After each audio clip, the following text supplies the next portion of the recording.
Let's move on now and take a look at our saturation module. Super excited about this module.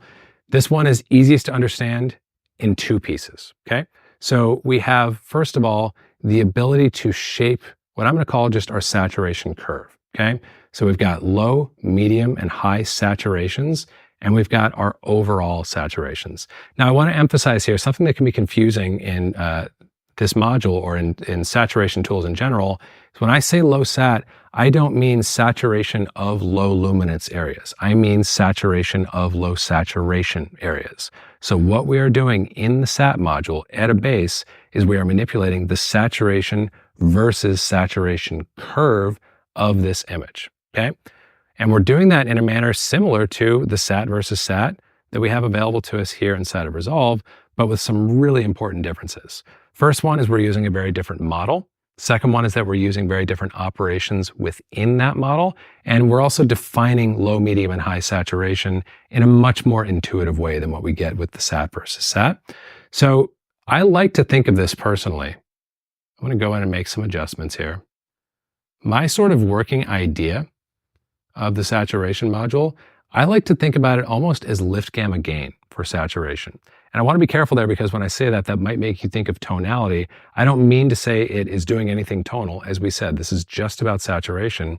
But have you ever noticed like the beauty of our primaries, the beauty of our lift gamma gain here is that there's so much interaction between our lift and our gamma and our gain so that it's really hard to produce weird feeling images or broken feeling images because these controls interact with one another in an organic way. It's the same thing here. You can see it happening in this curve, which by the way, plots saturation left to right and saturation top to bottom. You can see that my little rainbow here has virtually no color all the way to the left and higher color all the way to the right. And I'm adjusting the color in every zone based on how I manipulate these things here to get to wherever I might want to go, like so, okay? So this allows me to manipulate a very articulate and finessed sat versus sat curve, but because there's lots of interaction between these different zones, it's still very smooth and fluid and it's not going to create problems or strange looking results for us. That's the first piece. Remember I said there were kind of two pieces, two chunks to bite off separately here in the saturation module. That's the first one. We can shape our low, medium, and high saturation. And then once we've done that, what I recommend is trimming your master saturation once you're happy with the relationship between your different colors, okay? Now that we've done this, we can take a look at the second part of the saturation module.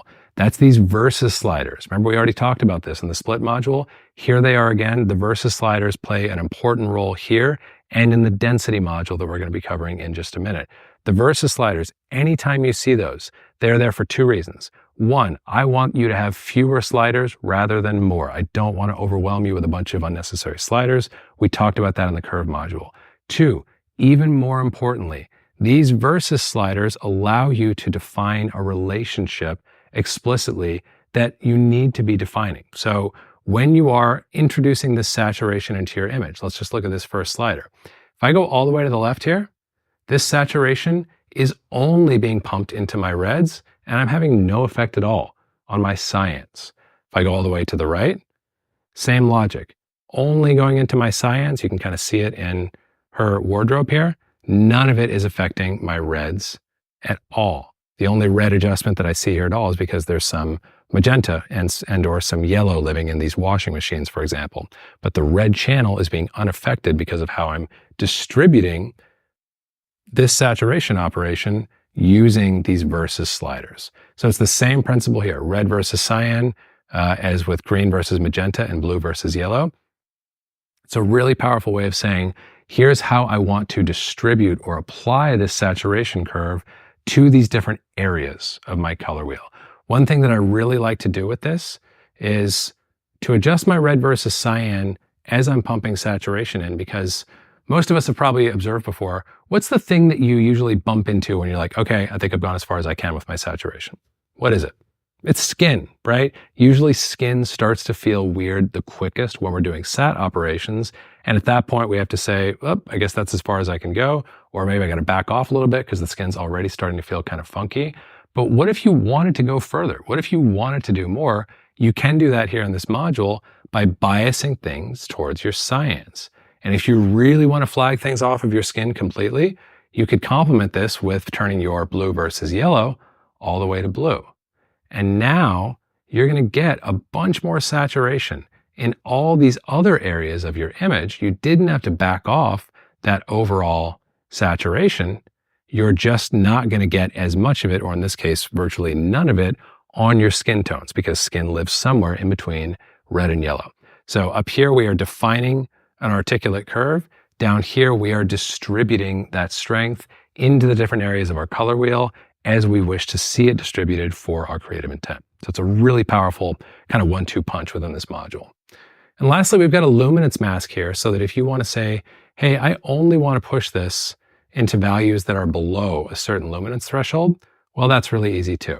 And that might be something you want to do if you're like, hey, I want to keep more of kind of a filmic, more sort of like desaturated highlight feel. This could be a great way to guarantee that, because you're going to ensure that this operation and its distribution into these colors is going to be further flagged off by this luminance mask. And now only things which fall below this threshold will be affected.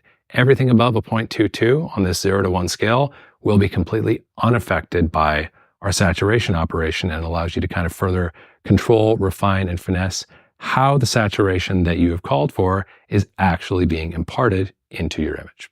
And of course, you can invert this as well, just like we talked about with our sat mask in the split module. So now I'm only saturating everything above this particular threshold. For the right look, that could be super valuable too. Maybe you want to get really, really colorful highlights. Maybe you almost want to feel like neon, bubblegummy, like hot, colorful stuff in the top end of the image. This could be a great way of prioritizing those areas over saturating the lower luminance areas of the image, okay?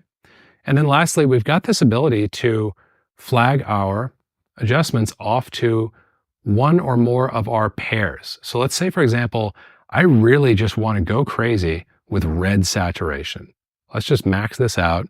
All I'm going to do is disable my green and magenta and my blue and yellow, and I'm going to swing my red versus cyan all the way to the left.